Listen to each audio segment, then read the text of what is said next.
Rabbi Daniel Freelander and Rabbi Daniel Syme of Michigan for helping me to arrange this.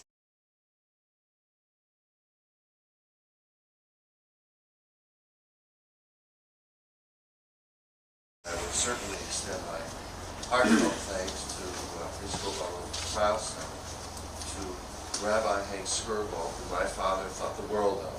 And I want to tell you a little bit about my father and some of my memories about the type of person that he was. I think first and foremost, my father was a brilliant administrator. He was able to accomplish projects that he had envisioned in ways that other people could not do. And part of what made him effective is that he had an ability, if someone said something that on the surface seemed somewhat discourteous or somewhat inappropriate, he could let it slide because he was interested in getting to the core of the matter. And he would do so in a quiet way and yet in a firm way. And he was a very principled man who had a very strong sense of his own self and a very strong sense of Jewish and Israeli identity. He was Israeli through and through. He was a Zionist through and through. And he was a very principled man who would try to inspire young people like you to rise to the bar. He would be interested in raising the bar as opposed to lowering it. He hated mediocrity. And he had at the same time an ability to make each and every of his students feel as if they were the only one in the room that he was able to talk to. He could sit and talk to you and ask you your feelings, ask you your objectives, ask you what you wanted to do in life, and he had a way of encouraging his students because he was very optimistic. He could find, even in the most dismal times, a kernel of hope and a kernel of optimism could really expand upon it. He was always the brightest light in the room when people were feeling a little down and feeling a little in the dumps. Let me tell you a little bit about my memories when I was 10 and 12 and 14 years old. And it was primarily within the context of the Antiquities tour programs that he took students to Europe and Israel to learn about the role of history. He believed history as a way of framing your life was intrinsically important.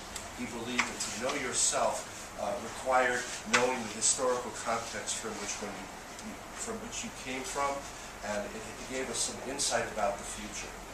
And in those days, it's kind of hard to believe, but in those days, well, laptops are you see them everywhere. In those days, it was guitars. And you get on the airplane, and all the students would be there. Everybody had their guitar, and everybody was learning Hebrew and learning about each other and singing, and he relished that.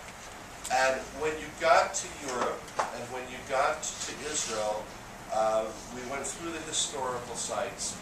And in the process of this, in terms of the development of a way of the cognitive skills in terms of appreciating the historical experience, he helped to reinforce Jewish identity by understanding, within the context of understanding how the Jewish community related to events around them, and then brought students up to speed in the contemporary world about how they, as Jewish students, would relate to events around them within the context of the Jewish American and Israeli experience. And he was absolutely committed to the idea of promoting and developing connections, thickening those connections in terms of cultural connections, educational connections, and education was his primary venue. But he understood the broader ramifications of what the vehicle of education could do in terms of developing cultural and social and political interconnections in ways that would give structural shape to a person's character and help lead that person through life in very satisfying, meaningful ways. And he would sit you down and he would talk to you. And if you had a problem, he was extraordinarily approachable. And at the same time, quite a disciplinarian when he had to be, but only when he had to be. And he was the type of person who wanted to know your story. He wanted to know how you felt and how you could contribute. And he believed very strongly in questioning. he wasn't ready to accept at face value the standard argument. He wanted to assess it.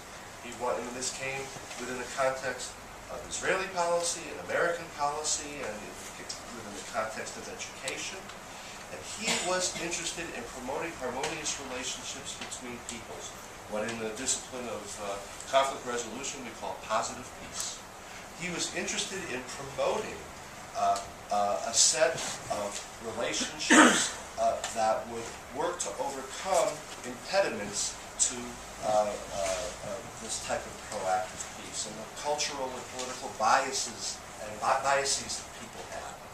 And he worked very hard. He was interested later on in his life in promoting relationships between Israelis and members of Arab confrontation states. And so later on in his life, he held a series of seminars where he brought Iranian and Turkish and Egyptian educators together at the highest level, again, by means of education, to try to scope out a set of modalities or common connections and a set of common understandings about we as human beings and how we might help to pursue a common set of goals. And so what he wanted to do, and I think was very successful in doing, was inspiring people to think a little bit differently, to go outside, what do they say today, to go outside their comfort zone, to begin to think through a new set of ways of approaching problems that may have deviated a little bit from what the mainstream might be. And I think that was the real brilliance. And he was a person, though, very approachable. And he was a person that didn't make a big fuss about, a host of issues. He just kept plugging away. His energy, I couldn't keep up with him. His energy was really boundless. He would work on this, and he was focused in a way that was just laser-like in its quality. And this is the first time, I have to tell you, this is the first time that I've spoken publicly about him since he passed away this past January.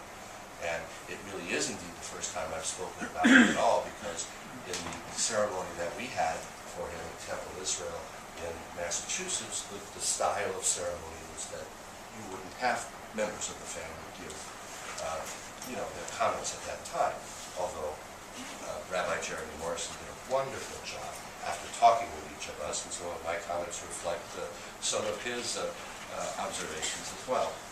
I think he would have loved this. I think it's fair to say that my father's happiest times were with what was then known as the Union of American Hebrew Congregations. I think he loved the idea of touching out into and tapping into the energy of young minds, and he felt very strongly that it kept him young at heart, it kept him vibrant, and he learned a lot from people of your age. He learned a lot about what he was trying to accomplish, and people of your age gave him a lot of insight. So, he'd be very pleased with this.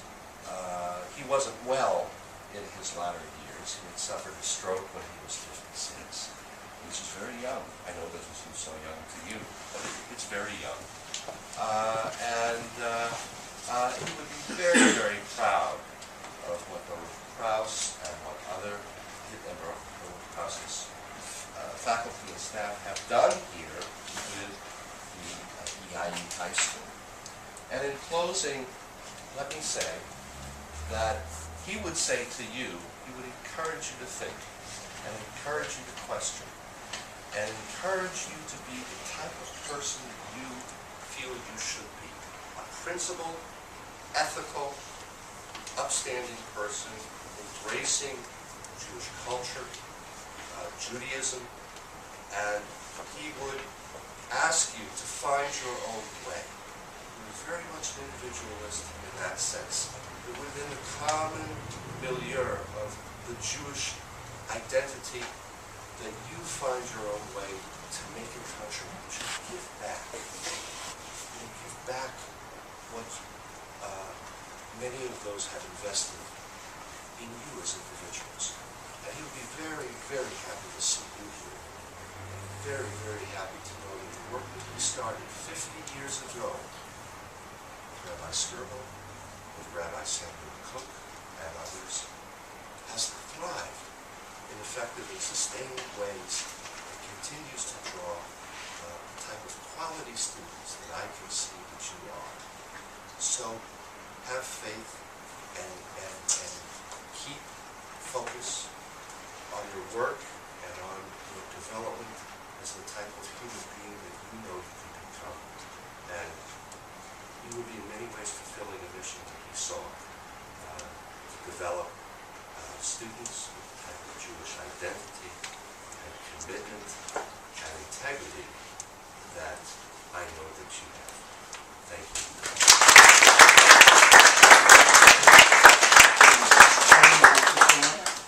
Richard, you should stand on one side, and everyone would also stand up behind you.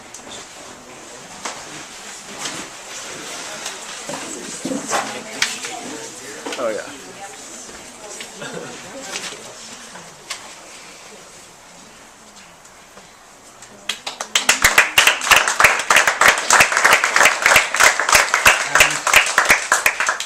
This moment is important. Let's do a Sheffield.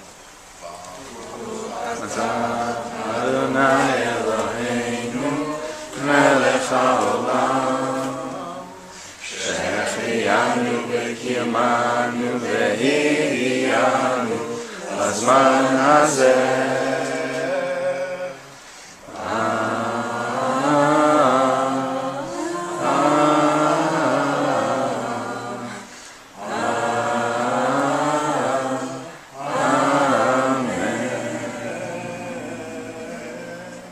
Thank you so much for giving us this opportunity to honor your father.